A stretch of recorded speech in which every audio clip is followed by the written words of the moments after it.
Joining me now is political analyst Karim Boulos to break down Quebec's budget and the record deficit of $13.6 billion. Thank you so much for joining us, Karim.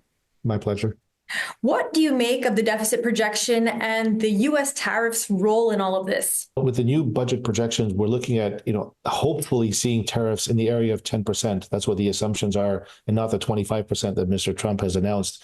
So this really throws a wrench into the machine because prior to these announcements from the US, we were already going to see a deficit situation. Quebec needed to still make up a shortfall to cover the healthcare needs, cover education needs, cover its commitment to the environment. So we already knew it was going to be a deficit, but nearly $14 billion next year alone, it's staggering.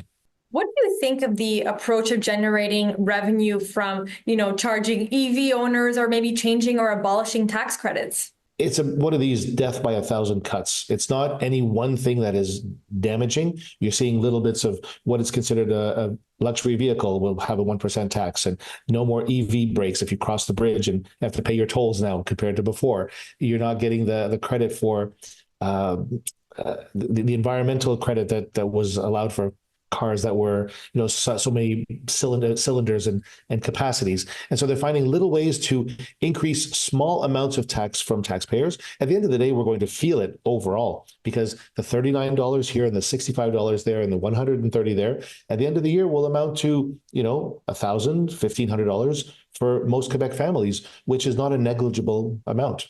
Did any big files lose out because of the tariff and economy talk?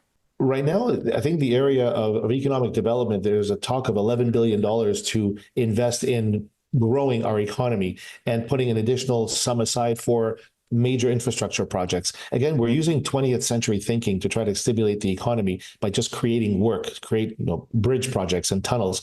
Whereas we have to really embrace the notion that AI and technology and the 21st century is here. We need to start investing differently to ensure that the economy grows in the technological space. We're not going to be able to compete on manufacturing. We're not going to compete with Asia on production. So I think we need to be aware that the world is changing and our approach to the way we collect taxes and stimulate the economy also has to change. And unfortunately, this budget isn't that. This is really more of the same. And to see such a massive deficit tells us that they were not ready. Well, nobody was ready for what Mr. Trump said, but we've got to start changing the way we think about the sources of money that come into the government. Thank you so much for joining us, Karim. My pleasure.